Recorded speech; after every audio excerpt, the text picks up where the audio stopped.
Je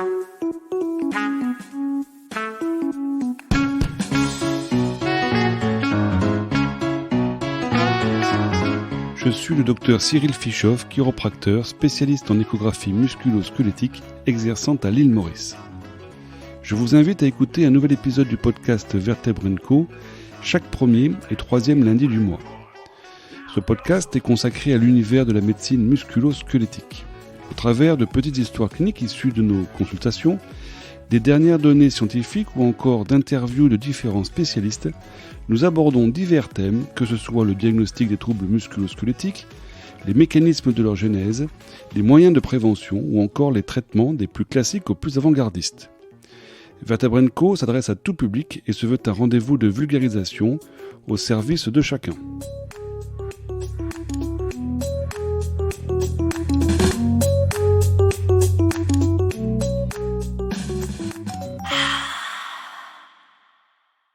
Bonjour à tous, nous allons aujourd'hui entamer notre série des petites histoires cliniques et je reçois le docteur Nicolas Cotineau, chiropracteur, qui va nous présenter le cas d'un patient souffrant d'une sciatique. Nicolas Cotineau, bonjour. Racontez-nous et présentez-nous le cas de votre patient. Donc c'est un homme de 50 ans qui souffre d'une douleur en bas de dos depuis 2 ans. La douleur descend dans sa jambe droite sous forme d'engourdissement. Il a essayé de nombreux traitements, des médicaments, des massages, mais la douleur persiste. Et pour ce patient qui vous a consulté, qu'est-ce qui vous a fait évoquer une sciatique ? Donc les symptômes peuvent varier d'une personne à l'autre et peuvent être parfois confondus avec d'autres affections comme les douleurs d'origine articulaire, tendineuse, musculaire. Dans ce cas précis, le fait qu'il ait mal en position assise, des engourdissements qui descendent à l'arrière de la cuisse, une douleur exacerbée en se penchant ou lors de la toux ou lors de l'éternuement, des difficultés à se mettre en route le matin, des déficits neurologiques lors de l'examen clinique. La présence de tous ces signes, qui ne trompent pas, m'ont tout de suite fait penser à une compression nerveuse. Les tests cliniques ont renforcé mon intuition d'une compression nerveuse d'origine discale. Donc dans le cas d'une sciatique, il y a bien évidemment une souffrance d'un nerf. Mais alors quelle peut être l'origine de cette souffrance ? Donc, il y a plusieurs origines à la compression d'un nerf. Le plus souvent, cela est dû à une masse qui vient comprimer ce dernier. Cette masse peut être un disque, un bec de perroquet, plus communément appelé arthrose, ou un kyste. Mais cette masse peut aussi avoir une origine plus grave, telle qu'une tumeur ou autre. Et alors, dès lors qu'il y a une compression au niveau du nerf, essentiellement au niveau du bas du dos pour ce qui est d'une sciatique, qu'est-ce qui amène un nerf à souffrir et quelles en sont les conséquences ? Il y a 2 grands phénomènes qui amènent un nerf à souffrir lors d'une compression. Le premier est l'irritation du nerf qui va engendrer la douleur. Le deuxième est une compression du nerf qui va engendrer une hypoxie nerveuse, ce qui entraîne des dysfonctionnements de ce dernier.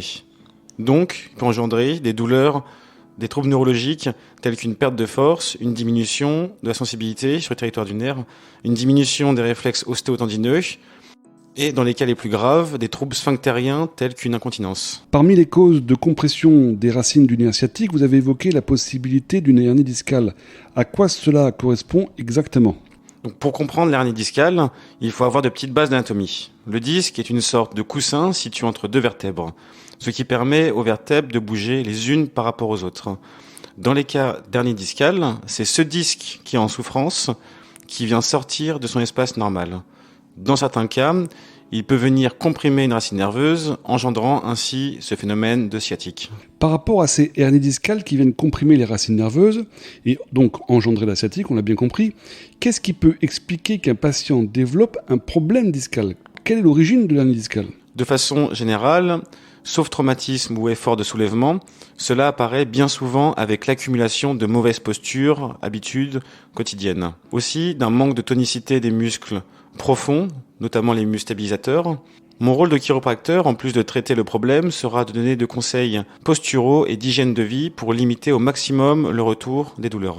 Suite aux différents tests que vous avez effectués sur ce patient, comment êtes-vous sûr que la sciatique est due à un problème discal et pas autre chose? Suite aux différents tests réalisés dans la salle de consultation, mettant en évidence une souffrance au niveau du bas du dos, les déficits neurologiques et la chronicité de la douleur, il est impossible d'être sûr à 100% que la sciatique est liée à un problème discal.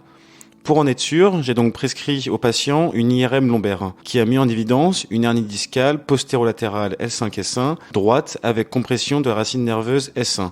En termes simples, il y a une sciatique due à une compression nerveuse par un disque. Très bien, merci. Parlons de traitement.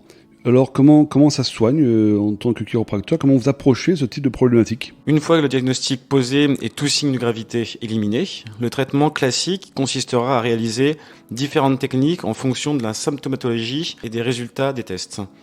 Le plus fréquemment, nous allons utiliser la technique Cox, technique de flexion-distraction, afin de diminuer la pression du disque sur le nerf.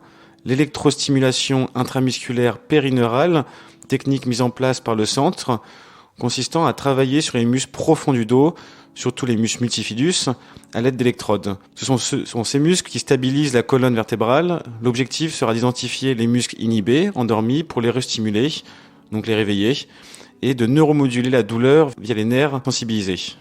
La manipulation articulaire est aussi une technique utilisée, permettant de libérer les tensions articulaires et de redonner une bonne mobilité segmentaire.